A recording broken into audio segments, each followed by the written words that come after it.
आज संकष्ट चतुर्थी. ऐका संकष्ट चतुर्थीची कहाणी. एकदा गणपती देव आपले वाहन उंदीर मामावर बसून पृथ्वी तलावर फेरफटका मारत असताना अचानक उंदीर मामाचा पाय खड्ड्यामध्ये पडला आणि आपला सर्वांचा लाडका देव गणपती बाप्पा धरणीवर पडले.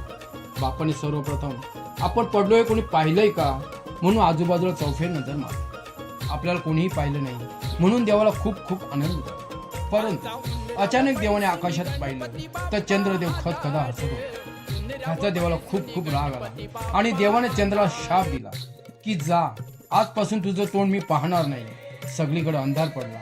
सर्व देवगण घाबरले. चंद्रदेवही घाबरला.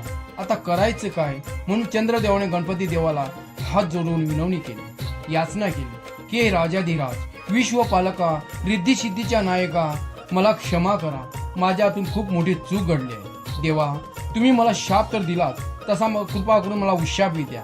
तेव्हा गणपती देवाला त्याची दया आली आणि देव म्हणाला की जा, माझ्या प्रत्येक संकष्टीच्या दिवशी तुझं तोंड बघितल्याशिवाय माझे भक्त कर. माझी पूजा अर्चा व पूजन करणार नाही. चंद्रदेवाला आनंद झाला आणि चंद्रदेवाने गणपती बाप्पाला नमस्कार केला. बोला गणपती बाप्पा मोरया, गणपती बाप्पा मोरया.